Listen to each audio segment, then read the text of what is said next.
Hello there, my name's James Kelly and welcome back to Scott Goes Pop.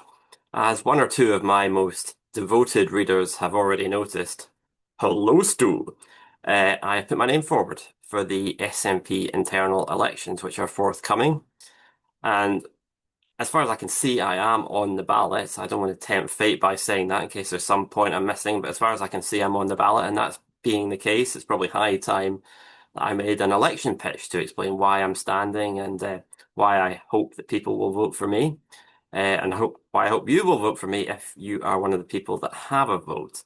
And that brings me to another point. I'm standing for three committees: the National Executive Committee, the Conference Committee, and the Policy Development Committee. The Conference Committee is a national vote, so if you're a conference delegate, you will have the opportunity, if you so wish, to vote for me. The National Executive Committee election, however, is regionally based, so not only do you have to be a delegate to get a vote, but to vote for candidates in a particular region, you have to be in that region yourself or be from that region yourself. So in making my election pitch in this video for the National Executive Committee, I'm not only trying to reach people who are SNP conference delegates, but who happen to be in the 1/8 of Scotland where I am in central Scotland. And it's possible that's such a narrow band of people that this video might not reach anybody at all who actually has a vote in the National Executive Committee election. But, well, nothing ventured, nothing gained. I may as well give it a try. The main reason I'm standing is to give people who agree with my views or who are relatively close to my views on the way forward towards winning independence someone to vote for, because that's not always the case.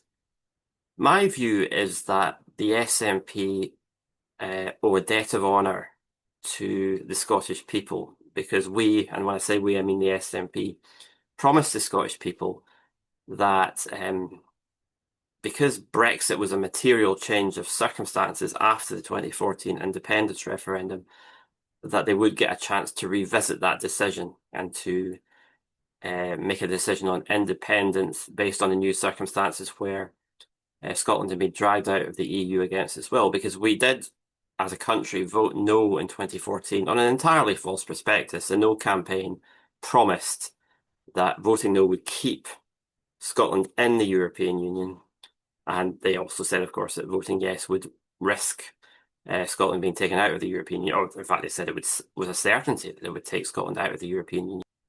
So people voted no on an entirely false prospectus, and it's just basic democracy that they have to have a chance to revisit that decision. The SNP promised that they would have that chance. And what are we? 9 years on from the EU referendum, and so far we haven't made good on that promise. Now, I understand that it is difficult because the SNP had a strong preference for using the referendum route to give people another say on independence, and probably unexpectedly from their point of view, that option was closed off. So the lion's share of the blame does have to go to the UK government for their intransigence. But nevertheless, I don't think we can seriously say that the SNP have pulled out every stop to give the Scottish people their say, because there were other options other than the referendum. At any point in the last 9 years, we could have used a scheduled election to seek an outright mandate for independence, and there would have been nothing to stop us doing that. No Supreme Court blockage would have stood in the way of us doing that. It's simply a case of the SNP and other pro-independence parties putting in their manifestos that if pro-independence parties receive 50% plus one of the vote in the ballot, if it was the Scottish Parliament election, that presumably it would be the list ballot that would be used to seek this mandate, then that would be an outright mandate for independence, and essentially the 2014 decision would be reversed, and there would then be a mandate for independence rather than against it, and that obviously the more recent decision takes precedence over the 2014 decision. My view is that in the context of the Supreme Court having blocked off the referendum option without the permission of the UK government being forthcoming, which it is not going to be, then what we have to do is focus on what we can do rather than fixate on what we can't do. And in particular, we can't allow what we can't do to become an excuse for not doing what we can do. And what we can do is get the mandate for independence. There's nothing to stop us using an election to seek that mandate. And if we run a good enough campaign, we can win that mandate. And the objection to that, and the reason we haven't done that so far, and the reason people argue against it so vociferously, argue against doing it in the future, is that they say that whatever method we use to try and win the independence, it must command constitutional support. It must be capable of commanding international recognition. And an election route, a de facto referendum route that is not agreed in advance with the UK government can't do that. It can't meet that test. But the problem is nothing else, nothing that the opponents of a de facto referendum proposed can meet that test either. All the plans about a super duper mandate for a referendum that can't be ignored, none of that explains how you get over the UK government's intransigence. And it certainly doesn't explain how you would gain international recognition, given that it won't get over the UK government's intransigence. And so it's an argument for doing nothing. It's an argument for not doing the one thing that is actually effective and that would move us forward, which is actually gaining a mandate for independence, overturning that 2014 mandate. And no, that doesn't win independence in itself, but that's not the point. Gaining that mandate, gaining the decision of the Scottish people to become an independent country is an end in itself, regardless of whether or not the UK government respect that mandate. But does it move us closer? Does it make it more likely that we can break through that intransigence? You bet it does, because that's a completely different category of mandate than a mandate for a referendum. We've got mandates for referendums coming out of our ears. Nobody's impressed by that. But a mandate for Scotland to become an independent country, 50% plus one, that moves us into new territory. It gives us leverage. It gives us moral authority if we consider things like parliamentary disruption tactics at Westminster. And I sometimes wonder if that's why people are so reluctant to actually seek that mandate in the first place, because they're almost scared by the thought of what we could do with it. But in a sense, that's tough because we are in the business, or we are supposed to be in the business, of delivering independence in the real world, in the relatively near future, not as some kind of nice abstract hypothetical in the far distant future that we don't actually live in and we'll never really have to deal with. Now, okay, I'm a realist and I can see as well as anybody the way the wind is blowing at the moment, and regardless of whether the SNP conference at the weekend embraces the John 20 plan in full or amends it, it's very unlikely they're going to embrace what I want, which is the de facto referendum route or seeking independence through an election route right now. And of course, whatever is agreed, which is going to fall short of what I want, we have to get behind it and try and make it work. But in a sense, it's a binary choice. I mean, it either works or it doesn't, and we'll find that out very soon. And if it does work, that is absolutely fantastic. I mean, I'll be the first person to be extremely happy about that and to applaud it. If unfortunately it doesn't work, then there needs to be a future after that, and there need to be people arguing for the right way forward, for a way forward that is going to work after that setback, rather than sticking to the comfort blanket of things that have already been tried and that have failed and that, aren't going to suddenly work just because you keep trying them over and over and over again. Away from the independence issue, I think everybody that reads my blog knows that I am very passionate about internal democracy in political parties, and I'm really disturbed by the sort of the hollowing out of internal democratic structures, not just in the SNP. This is a problem across all political parties, that everything is very centralized. And yes, party members may have an opportunity to really change things at leadership elections, but they don't have the sort of the fine-tuning ability in between leadership elections to take decisions that the leader may not like. And certainly for putting myself forward for the conference committee, that's something I have in mind, that the conference committee should not be the barrier to SNP members exercising their constitutional right to make meaningful decisions at conference. It should be the enabler of that. I mean, of course, there are only so many hours available at the conference, and difficult decisions need to be made, and priorities have to be taken. But if there's something there's significant support for that really should be debated and that really should be voted upon and there's sufficient support to justify that, and it's an important enough issue, then any sort of reluctance on the part of the leadership for that to come to the floor should not be a barrier, and the conference committee should not make it the barrier. And so, if I was a voice on the conference committee, if I was lucky enough to be elected to the conference committee, I would be a voice for, the maximum empowerment of SNP party members, which realistically at the moment means through the party conference. In an ideal world, I think a lot should be decided by the membership as a whole. But realistically, I think what can be achieved at the moment is to get back to the conferences making really meaningful, meaty decisions that empower the members, empower conference delegates, and mean that the members are actually in charge as they should be. So I can imagine if you have a vote and if you're thinking about voting for me, you might want to know a bit about my general political outlook, general political attitudes about other subjects. I would say I have broadly very traditional left of centre views, by which I mean that I don't think it's enough to do what Blairites do or to do what the centre right do, and to think of equality as meaning equality of opportunity, the removal of barriers to the talented to achieve their potential, um, regardless of their social class or background or how much money their parents had.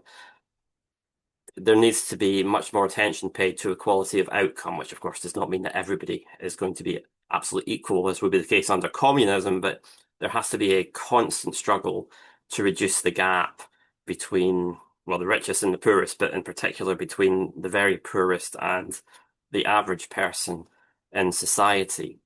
There shouldn't need to be any sort of you shouldn't need to prove your worth. If you're among the very poorest people, you shouldn't need to jump through any hoops. You shouldn't need to have stellar abilities. You shouldn't need to be good at school. We should be bringing those people up. We should be improving their standard of living anyway. They don't have to prove anything to anyone. In fact, it should be the primary purpose of government policy, to bring those people's standard of living up.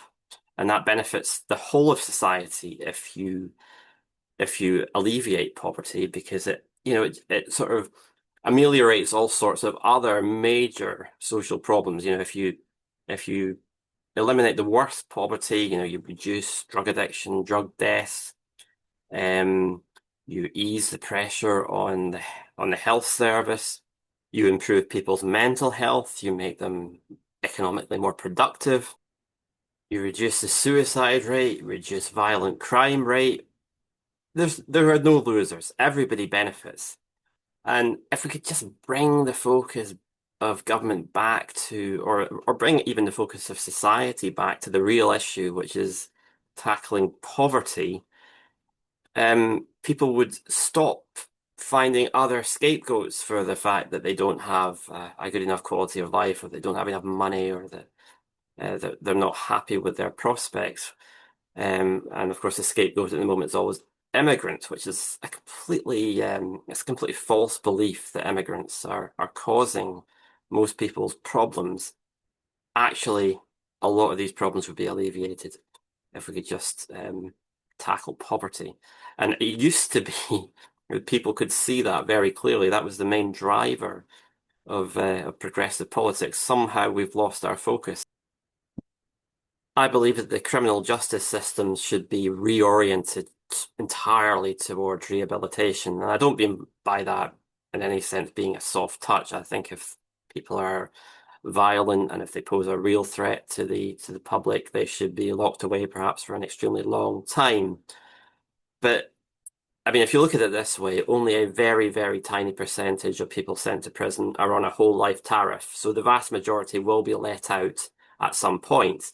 And if you just leave prisons as a kind of breeding ground for further crime, then you're making the problem 100 times worse, because those people will get out and they will commit crimes again. Whereas, first of all, if you avoid sending people into that environment when it's not necessary, so the presumption should be if the crime is not violent, that people should not go to prison.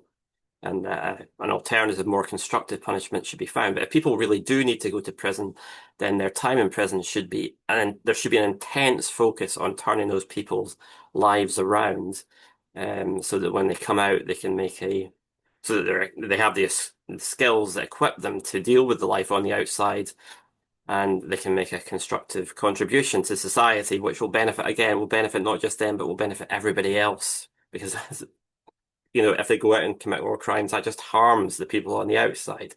It's in everybody's benefit to reorient the criminal justice system towards rehabilitation. I think the SNP should continue to have absolutely nothing to do with nuclear power. I believe that when Torness reaches the end of its natural life, that should be the definitive end of nuclear power generation in Scotland. I think absolutely nothing should be done to in any way water down or undermine the SNP's absolutely rock solid commitment to a nuclear-free Scotland, to unilateral nuclear disarmament, which is, apart from independence, is really the heart and soul of the party.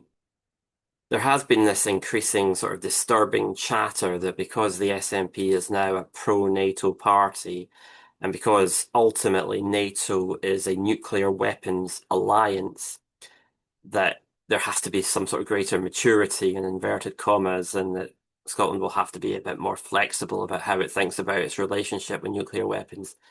I do not share that view. I think the red line, and it's a pretty stringent red line, is that Scotland must sign and ratify the treaty, the international treaty prohibiting nuclear weapons. That it should be unthinkable that a country governed by the SNP would not sign that treaty, which dozens of other countries have signed. And if a treaty prohibiting nuclear weapons can be made consistent with NATO membership, then okay. But if there is an incompatibility, if it turns out you can't have both the treaty and NATO membership, then what should we prioritise and what should we be willing to sacrifice? In my view, it's an absolute no-brainer. You prioritise the treaty and you prioritise getting rid of nuclear weapons. That is the lodestar for the SNP, and that should not be in any doubt. And if anything else has to be sacrificed, then it has to be sacrificed. It should be absolutely unthinkable that an independent Scotland is going to have any sort of relationship with nuclear weapons for any reason. These are inhuman weapons that could wipe out our species, and it's absolute moral imperative to eradicate them, and Scotland has to play its part in it. And that is what the SNP has always believed, and we should not be pulling back from that in any way, shape, or form. So I hope that gives you a sort of broad outline of where I'm coming from, just as a person, and also what I would bring to the table if I'm elected to any of these committees. So I hope if you do have a vote, I hope you will consider voting for me. I think, as far as I know, it is a preferential voting system. So if for some inexplicable reason you would prefer another candidate to me, you've still got the option of maybe giving me a second preference. I'm not picky. I'll take any preferences that are going, but obviously, ideally, I'd be very grateful for your first preference. Anyway, that's it for now. My name is James Kelly. That's the person to vote for if you want to vote for me. If you're enjoying my videos on this YouTube channel, please subscribe to the channel. See you later.